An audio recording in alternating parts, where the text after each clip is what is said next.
Good morning. Anson Tebbetts with the Agency of Agriculture, Food and Markets. Thank you for coming today. We want to thank all our partners here. Of course, the governor, his leadership through this, Senator Welch, his team. We also want to thank the Mazzas for showing us the damage that they've incurred. We also have some dairy farmers with us within the region also have sustained a lot of crop damage. So right now it's all about trying to recover and get back to normalcy. And we want to thank a lot of our partners from USDA are here as well. University of Vermont has been a wonderful partner with us, and we thank whether it's the president being here, whether it's Mike Sherling helping us out at the center in Berlin, also UVM Extension, Roy and his team, Heather, all of them. So there's a number of partners that are going to help our farm community get back to normal. But right now I want to turn it over to the governor. Well, thank you all very much. And, when I go through some of the fields and see what Paul and his family have experienced here, I have my small business hat on, and I can see the devastation, the frustration as well. I mean, you have berries still on the vine, you have apples still there on the trees, but they can't be utilized. And this is going to be a long-term recovery for them and for many parts of the state with different experiences. But this isn't short-term. This can't be fixed in a year. It's going to be multiple years of hard work and trying to recover. So we're here to find out what we can do together with our federal partners, state partners, and everyone else coming to the aid of their fellow Vermonters. So again, thank you for the tour. There are many other farmers here as well that have experienced somewhat the same thing. And again, this is going to be a long road to recovery. Senator Welch. Oh, thanks. I want to thank Paul, you and your daughter for showing us your farm, and it's pretty heartbreaking. You know, this has been a successful farm that is a major part of the community. Paul has been farming since he was 11, and that's what he loves to do. And in this community, everybody loves to come down here and pick berries. It's part of that ecosystem we have here in Vermont, where a lot of the folks who live in the area but don't have the capacity to work as hard as this guy works and his daughter, they like to come and pick those berries. And it's pretty devastating to see the damage that flood did. And here we are on this magnificent summer day, and it was only days ago that there was 20 feet of water where we're standing. The road back is incredibly challenging, and I just want to acknowledge, Paul, to you and your family, how sad we all are that this happened. Our goal, the federal delegation, Senator Sanders and Congresswoman Ballant, will be to do the best we can and work every day to try to get financial aid, because that's what our farmers need and our small businesses need. They really, alone is not going to do it when they have debt already, if they're going to get back in business. And there's got to be disaster relief that does provide cash, and that's a project. But that's what we're working on, because that's what we're hearing people really need. And I see the Conan farm, you had some damage. Yeah, we did. There as well, and that iconic dairy farm right there at the exit 11 on the interstate. This is the heart of Vermont, and these are the folks who are behind it. So we'll work with the governor and we'll work with the federal delegation to do everything we can. The one thing I do want to say, Paul, you push back on me a little bit, because you told me you don't want to do books. You want to be on the tractor. No, anything should go through Katie, because she's a lot better than me. What we're asking. I get frustrated. But what we need, Katie, you tell your father. Yes, I'll pass it on. That's right. We need documentation of what the losses are on this farm, on the Conan farm, on every farm, because that's the raw information that Senator Sanders and Congresswoman Ballant and I need to make the case when there is going to be a disaster relief bill on the floor. So that's a chore, and if you're accustomed to being out in the field picking the berries and doing the work that is incredibly hard to do, we do need Katie. We do need the Conan farm to be providing us the documentation so that we can try to provide some help. But thank you so much for all you've done all these years. I hope when this goes out this doesn't hurt my business. Don't make it worse, because I do have 7 fields. We have probably 1/3 of our produce left, which I do want to sell on my stands, and it will be good. So I like. this is kind of a catch-22. Can I put it in order? You know what I mean? I do. After the flood, she went on Facebook, and she's done a lot of great things on Facebook. So I thank my daughter for that. People thought we were out, but we have a lot more ground. Like the Right. corn's coming from the Fay farm, the blueberries are come Colchester. We try not to put our eggs all in one basket. Smart. So You want to? Yeah, just, I just want to also, on behalf of UVM, so many of our employees, our students, and all were affected by the floods, and it's been so uneven across the state, as you all know. We just walked down to the river, and it's so quiet and seems so peaceful, and it wasn't recently. Paul showed us the level to which the water rose, and it's just hard to believe that we would all be underwater if we were here some time back. So just I'm here to pledge UVM support. Mike Sherling and others are helping with the emergency operations. Our extension team is all over the state, and we've got a drone team here that today is willing to and prepared to do a before and after and do some of the documentation for Paul and his family to see where the damage was. So we are here for the long run too. We're part of the state. We're the state's flagship, and we will do all we can to help out. So thank you for bringing us here. And Paul, thank you. You have our a strong support, and we really feel badly for what you and your family are going through. Thank you. Maybe we'll open up to a few questions if you have any.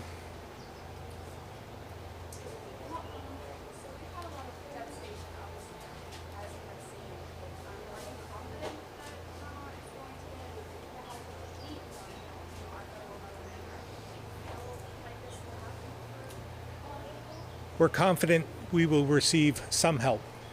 Is it going to be enough to satisfy every need? No. Nope. We're going to have to dig deep. We're going to have to be creative. We're going to have to, reach into every pot in order to get through this.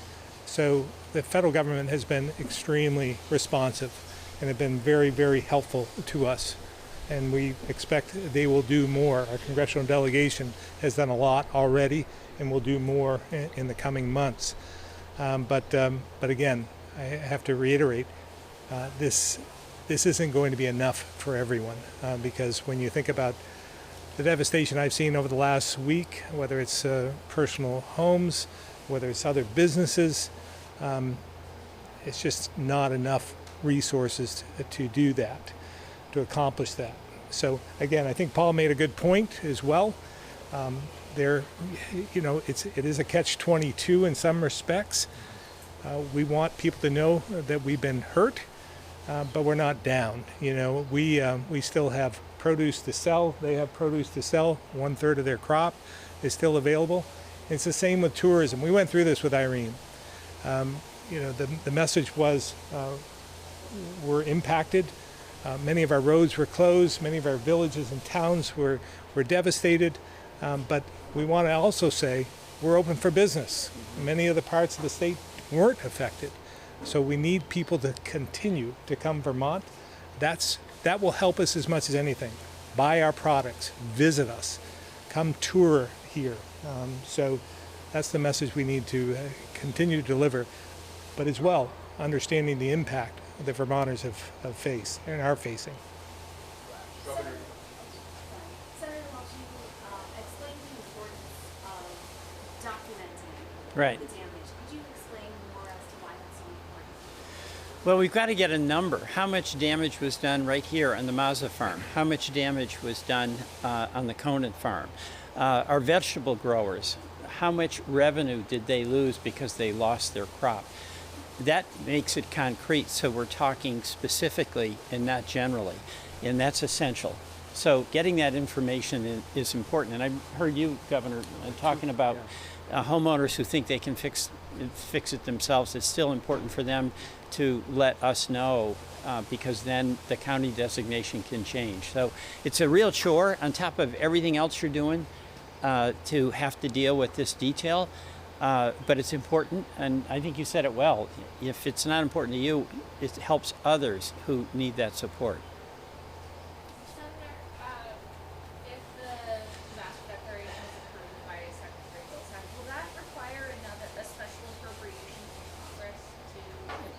I expect that we are going to need another supplemental appropriation, and it's not just because of what happened here in Vermont. I mean, obviously we need it, but the storms, the wild weather, the heat, the fires all throughout the country are resulting in a level of demand on FEMA that we haven't seen in the past. So that's bad news and good news. It's bad news that there's wild weather events are affecting so many people in our country. It's good news in the sense that it creates some bipartisan support to provide help all around the country. Would that require a 60-vote majority of pass? Would the full vote for I think it would, unless we waive that, yeah.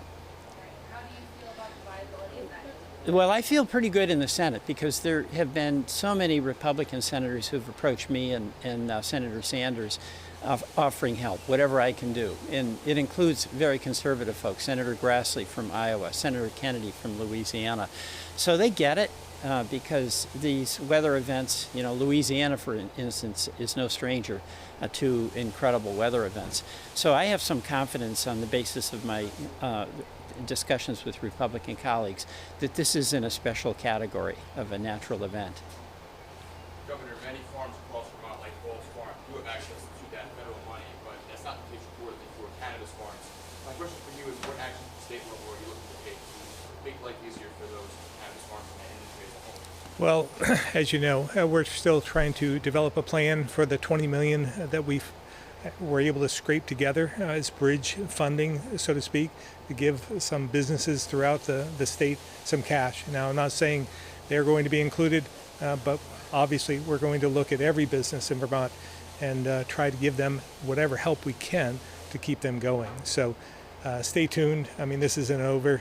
We're going to do, again, everything we can to help Vermonters get through this, businesses and individuals alike. And this is a question for John. Not every farm has a Katie to help with the, pushing of the paper and filing documents and all of that. Is there anything that FSA can do to provide some support, bureaucratic support for small farms who maybe don't have that, infrastructure? So just to introduce myself, I'm the head of FSA in Vermont right now for my sins. But our staff are working full-time, and they will answer any questions that a producer puts to them. And I'd like to emphasize what Senator Welch said. We need to report our crop, livestock, field losses to FSA. We, in our secretarial designation, hinges to a degree on a 30% loss definition, and yet I'd also like to emphasize, and I have a sheet here, we have many programs that do not depend on a secretarial designation. We can make them effective now, as does NRCS.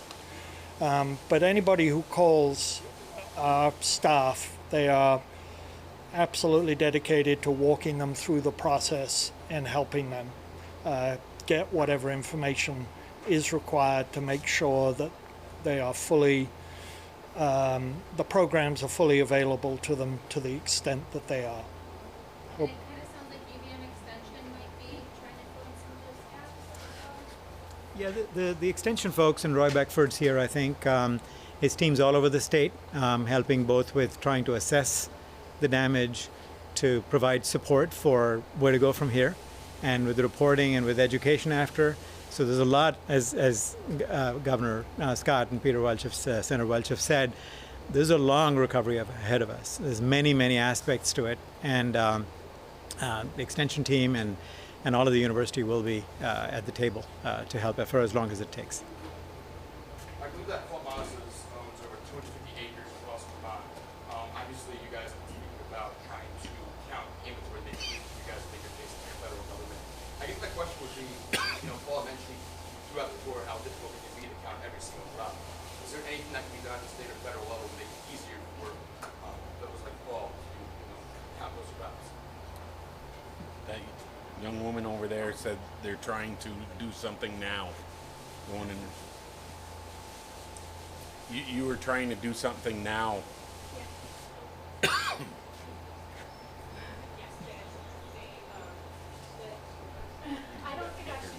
Yeah.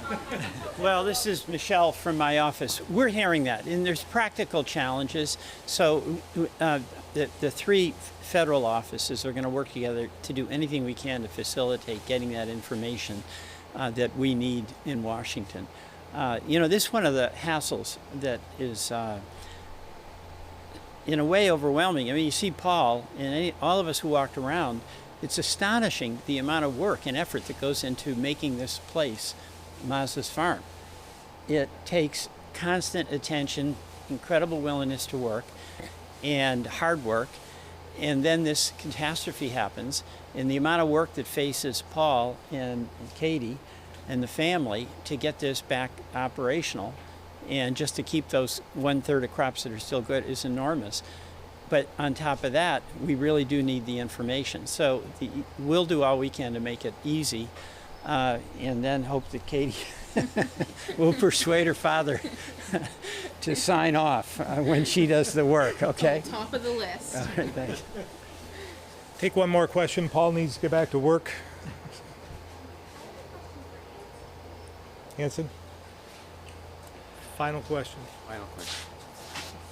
You and I have had conversations about how much, it will take to recover. It'll take, millions. Talk to me about how long you feel at this point it will take to recover and, how much will you expect? Well, we've got lots of layers as we talked about here. So I think we've got some immediate needs that we need to figure out. I think this week a lot of work's being done just about cleanup and assessing the damage. A lot of our farmers now are able to get behind the computer and start reporting in. That's going to happen. And then we've got some discussions about, viability going forward, the resources they're going to need to get to the next step. And then, our dairy farmers are faced with some issues about feed. So a lot of discussions are going on. Are we going to have enough feed locally to help because of the corn crop, bad weather for hay? So that will begin. And then we've got to think about a situation with Paul about next year. What does he want to do? What resources can make him viable to continue to do what he wants to do for the next planting season? So it's all stages. It may be 1 week, 3 weeks, 3 months, a year.